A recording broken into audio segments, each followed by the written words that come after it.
Hello बच्चों, railway के exam में ये डेसिमल वाले जो रूट्स होते हैं वो बहुत बार पूछे जाते हैं और ये बहुत ही कंफ्यूजिंग है। बहुत लोग को बहुत कॉम्प्लिकेटेड लगता है। बहुत लोग तो इवन रूट देख के ही छोड़ देते हैं। तो मैं आज आपको सिखाऊंगा कि ये रूट वाले जो डेसिमल्स हैं इसको आप कैसे इजीली सॉल्व कर सकते हो। देखो मैंने एक इम्परफेक्ट स्क्वायर रूट का वीडियो ऑलरेडी अपने चैनल पे अपलोड किया है।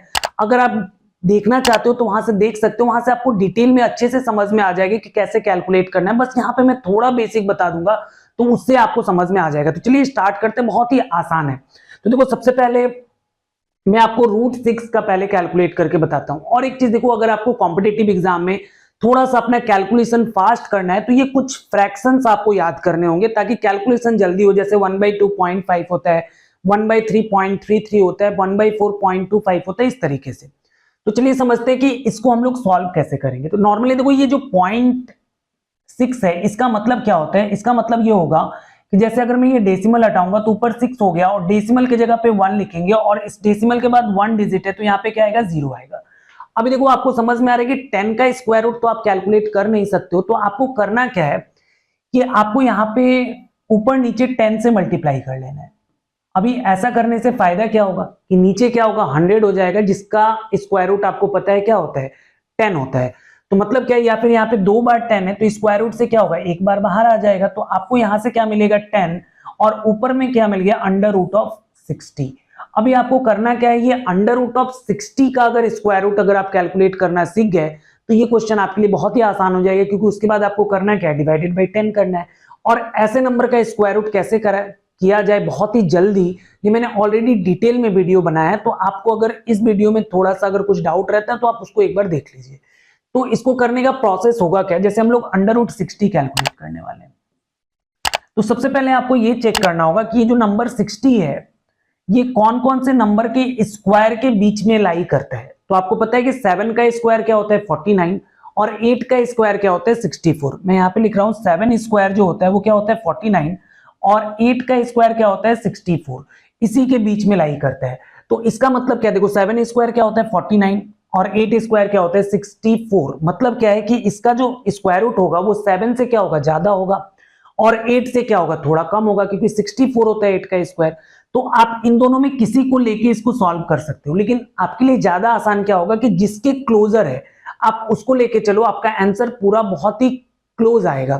तो जैसे मुझे पता है 8 स्क्वायर 64 होता है तो मैं 8 को सेलेक्ट करके आगे बढ़ूंगा।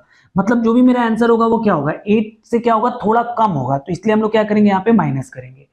अगर आप 7 सेलेक्ट करते तो आंसर क्या होता, 49 से ज्यादा। मतलब 7 से ज्यादा होता तो आप क्या करते, 7 में प्लस करते। तो अभी हम लोग कितना माइनस करेंगे ये इंपॉर्टेंट है। तो उसके लिए आप क्या देखोगे, 8 का स्क्वायर होता है कितना है, 64।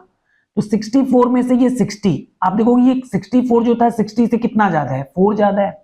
और अभी इसको डिवाइड करना है 2 इंटू जो वैल्यू आपने सेलेक्ट किया है उससे आप इसको डिवाइड कर दो, 8, और इसको सॉल्व कर लो। देखो ये 4 से कट जाएगा 2 टाइम्स, आपको क्या मिल रहा है, 8 माइनस 1/4। और अगर आपको 1/4 का वैल्यू अगर याद है 0.25, तो आप और भी जल्दी कैलकुलेशन कर सकते हो। तो ये मिला 8 माइनस 0.25, और ये कितना हो गया, ये आ जाएगा 7.75। लेकिन देखो ये जो 7.75 आया वो किसका आंसर आया, वो √60 का आंसर आया।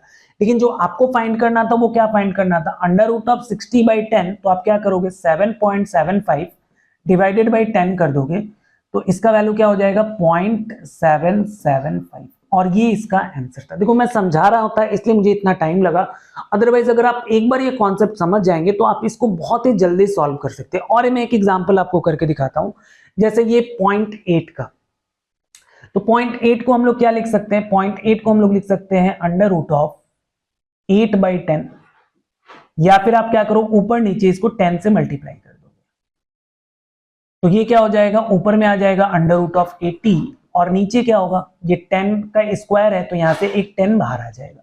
मतलब मुझे करना क्या है, √80 का वैल्यू निकालना है। तो अभी √80 हम लोग कैसे कैलकुलेट करेंगे, √80। तो हम सबसे पहले चेक करेंगे कि ये जो 80 है वो कौन कौन से नंबर के स्क्वायर के बीच में लाई करता है। तो आप देखोगे 80 किसके किसके स्क्वायर के बीच में आता है। तो 8 का स्क्वायर क्या होता है, 64, और 9 का स्क्वायर होता है 81। तो ये 8 स्क्वायर और 9 स्क्वायर इसके बीच में लाई कर रहा है। अब ये किसके क्लोजर है, देखो 8 का स्क्वायर 64 होता है और 9 का स्क्वायर 81, तो किसके क्लोजर है, ऑब्वियस बात है 81 के क्लोजर है।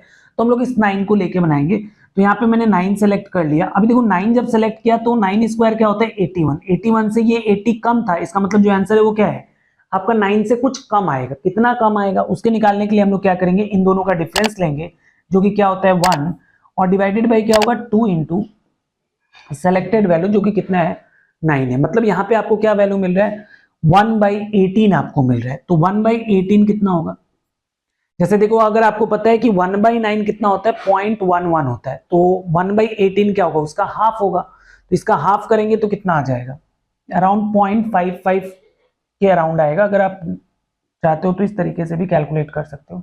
जैसे मान लो 1 को 18 से डिवाइड करना है, पहले डेसिमल डालेंगे, एक 0 आएगा, अभी भी नहीं जा रहा है तो और एक 0 लगा देंगे तो यहाँ पे 100 आएगा।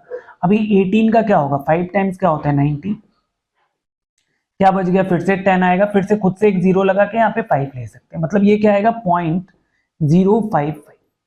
अभी आपको क्या करना है 9 से इस 0.055 को माइनस कर लेना है।